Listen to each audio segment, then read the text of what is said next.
As some of you may know, the Nintendo 64 Zelda games are among the most popular games out there for people to try their hands at speedrunning. Over the years, hundreds, heck even thousands of people have put it all out on the line in the grand arena of moving that little green guy around as fast as possible. It also probably comes as no surprise that these two games are incredibly similar. Incredibly similar. So it begs the question, what would happen if you tried to speedrun both of these games at the same dang time? Well, that's what we're going to find out today. Welcome to the 2 Games, 1 Controller Challenge Zelda 64 Edition. And now for everyone's favorite part of the video, and life itself, the rules. Number 1, I am not allowed to desync pauses in the games to allow me to play one game at a time. However, I can take advantage of cutscenes to make progress in one game, but I can't sit on text boxes in that cutscene. 2, the glitch known as stale reference manipulation will not be allowed, as this would make things way too complicated with angle setups. I also think that it would make for a lesser viewing experience, as the entire game would just be boiled down to doing SRM heap setups and then dropping things at precise locations and angles. SRM is an interesting concept, and captivating in its own right. It can even teach things like basic computer concepts if you get really invested in learning the ins and outs of it. But it is not the focus of this video. So that must mean glitches are banned, right? You naive little viewer. What's a Zelda speedrun without glitches? Both of these games contain a multitude of interesting and similar glitches. Shocking, I know. An astute viewer may, however, notice the subtle differences between these games as this presentation moves along. The notable things that will be allowed in this run are reverse bottle adventure, all minor and movement-related glitches, as well as major sequence breaks. 3, I will have to complete all of the dungeons in both games. So what does that entail? It's these things that you see right now. You may notice that there's a small discrepancy in the amount of dungeons in either game, and don't you worry, we will come back to that later. And finally, timing will end when I perform the final slash on both Ganon and Majora's Wrath. With that out of the way, let's get into it. As you can see, I have both of the games set up side by side, but I will be cutting between both to get a better view whenever I feel like it. Don't worry about getting your reading glasses out, they won't be so small all the time. In the bottom right, that's me, aren't I just dashing? And in the bottom left, that's the Nisei Nora level. We don't need to get into the specifics about that, or why it's so far in the negative at this time. And in the bottom center, we have the live stream chat. That's right, this run was streamed live right here on YouTube. You can also catch it on Twitch if that tickles your fancy. If you want to watch while I'm doing stuff like this live, maybe you should consider subscribing. I've been told it helps the channel by many other YouTubers over the years, so it must be true. The first parts of both of these runs are pretty much boilerplate when it comes to speedruns. In Majora's Mask, you need to get magic by visiting the Great Fairy and then wait for midnight on night 3 to get the Ocarina of Time so you can go back in time and turn back into a human. For OOT, I will be getting the bottle from this lady after wrangling all of her chickens for her because she's tired, and then immediately go to the Temple of Time and turn into an adult. Both of these should take roughly the same amount of time, but as you can see, there's quite a bit of walking into walls and accidentally going the wrong way in one game while trying to make progress in the other. And as a side note, when I'm just walking around seemingly doing nothing in Clocktown while in the child section of Ocarina of Time, I'm still technically progressing because this game is very cool and makes you wait a certain amount of time before you can even advance in the game anyways, so yeah, there's that. Soon enough, I'm past the part in both runs that could be considered as spiritually doing your taxes, and it's time to make a plan. While I may not be planning to follow any real speedrun route, I still need to think about what the most effective order would be to tackle all of the obstacles that lay before me. First thing I plan to do is get Bottle on B in Ocarina of Time to do Reverse Bottle Adventure. If you don't know what that is, here's a brief explanation. Whenever you update your inventory by changing a quotes in the pause menu, the game keeps track of 2 instances of your current inventory, so that way when you go back in time, the game can remember what items you had equipped as your age. Normally the system works perfectly, but if you put a bottle on the B button, you can start messing with the values of things in memory, specifically your inventory for the most part, based on the items you have on C right. This is because the bottle item ID is large enough that it can start overflowing into that item's data, and that can point to other parts of memory. Every bottle item is actually a different item, not a derivative of the bottle, meaning you're basically overwriting every bottle with a new item every time you drop or catch something. Got it? Okay. So I'm going to use RBA to get the black gauntlets, which will allow me to look 5% cooler and pick up some bomb flowers in Dodongo's cavern. For some reason, even though you don't have the Goron bracelet equipped as an adult, the game still checks to see if you have at least that high of a strength upgrade to be able to use and pick up heavy objects. Luckily for me though, the black gauntlets act like gold gauntlets because, well, I don't know, why not? Meanwhile, in Majora's Mask,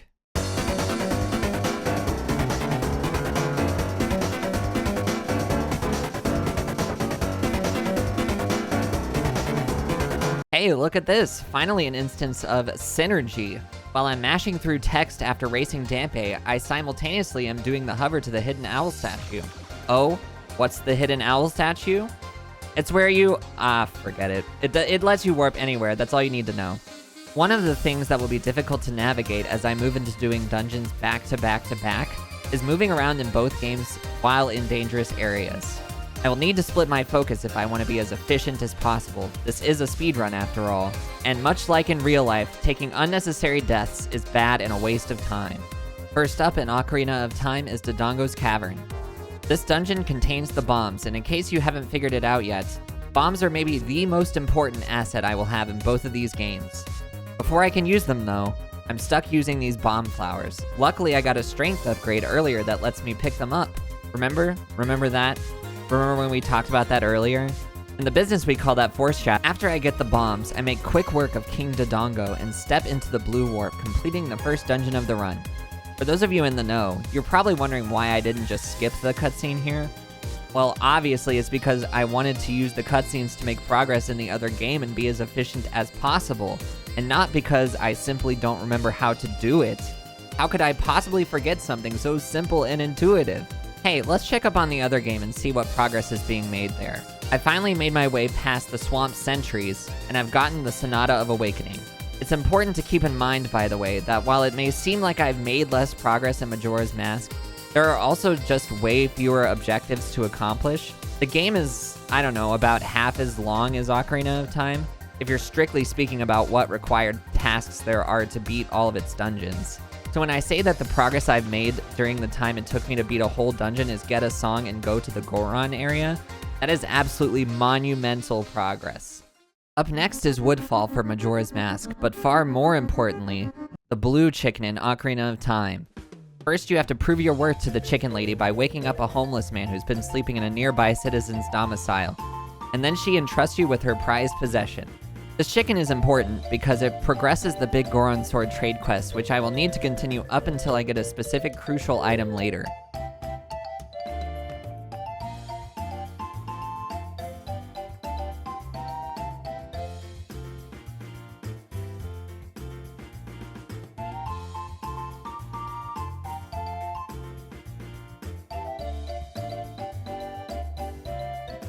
Okay, now that I'm in the Shadow Temple, I can put my focus back on Majora's Mask. I've mostly just been voiding or dying in the water over and over while trying to get to a semi-safe space in Ocarina of Time, where I can lose my focus for a while and not worry about dying or messing something up terribly or crashing the game, etc, etc, etc. This is where I have the quite unfortunate realization that when you don't play a game for years, you tend to lose any sort of technical skill you may have once had in it.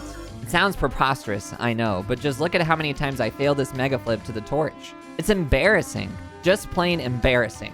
Looking like a filthy casual here, it's crazy. In the time it took me to do this correctly, I surely could have just progressed to this point the normal way, but that's not what you do in speedruns. You're supposed to do crazy flips and impress all the fine honeys with your mad skills. Now that I've gotten past the Great Chasm in Woodfall, I can finally get the bow. Meanwhile, in Ocarina of Time, I've just made a horrible realization. I forgot to get Zelda's Lullaby. Okay, I gotta come back. Unfortunately, this means I'm gonna have to leave the dungeon and come back if I want to progress any further. This is a bad setback, but on the bright side, it gives me all the motivation I need to focus on MM for the time being. I take this as an opportunity and finish Woodfall, meaning I have finally finished a dungeon in that game.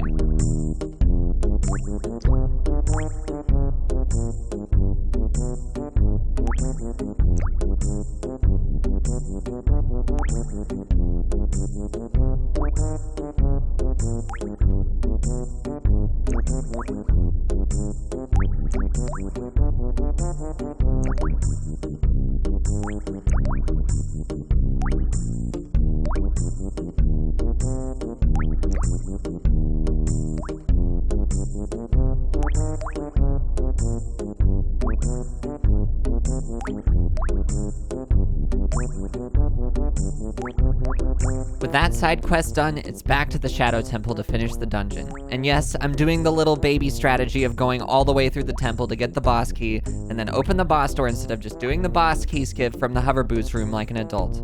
Look, I don't know how to do it with bombs. I only know how to do it with bomb shoes. If I had to learn how to do it, that information might overwrite something important in my brain, like when my own birthday is or what the word agnostic means. Oh hey look, the dungeon's done. Wow, way to go me.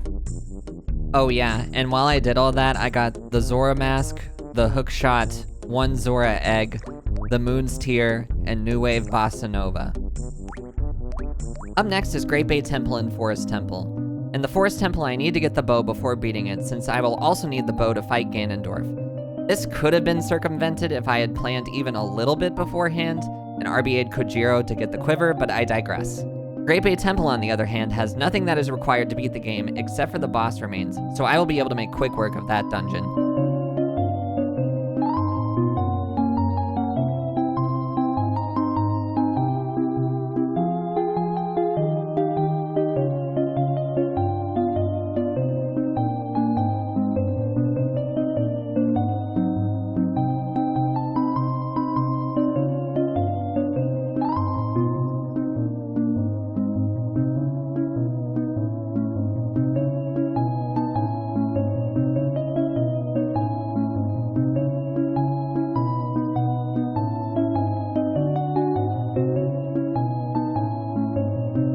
At this point, you're probably noticing a slight problem. You see, I beat 2 out of the 4 dungeons in Majora's Mask, while I've only beaten 3 out of the, however many there are in Ocarina of Time. I'm just gonna tell you right now, this is only gonna get worse. Next stop is Snowhead Temple and Deku Tree. Luckily, when I beat the Forest Temple, it puts me right in front of the Deku Tree, so I can just walk right in.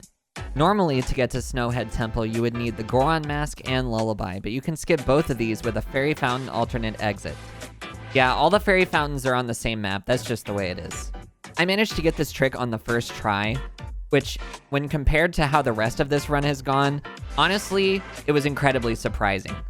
When you definitely leave your comment that you always planned to type down below after watching this video, make sure to let me know what a good job I did on this.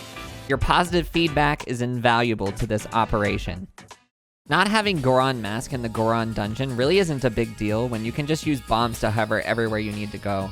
This game really kind of just lets you do anything as long as you have the bombs and bomb shoes for it. The boss also kind of just stands there and lets you shoot him. I don't know, maybe he's tired. Aren't we all? Deku Tree also happens.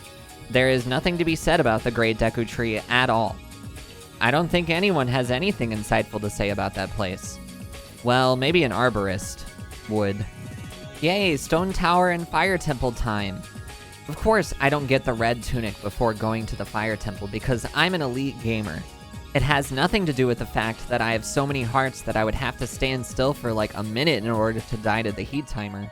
That is not to take away from the fact that trying to keep track of both of my guys, especially when things are heated, you got it, in 2 different dungeons is incredibly mentally taxing.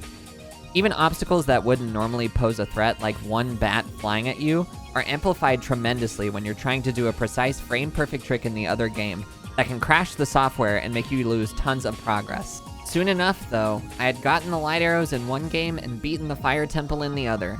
However, the difference in progress between the 2 games has become quite stark.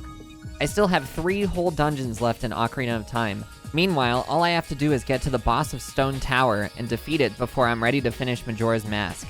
I'm sure you're thinking there's just no way I could possibly catch up. The difference is just too great. Well, that's where you're wrong. There is one strategy I haven't implemented yet. One that will allow me to cross this great chasm and catch up before I even beat Stone Tower. Are you ready? Here it goes.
Okay, there we go. That was scary, man. That was scary. Oh, that was so scary. I was so worried the Beyblades were coming out.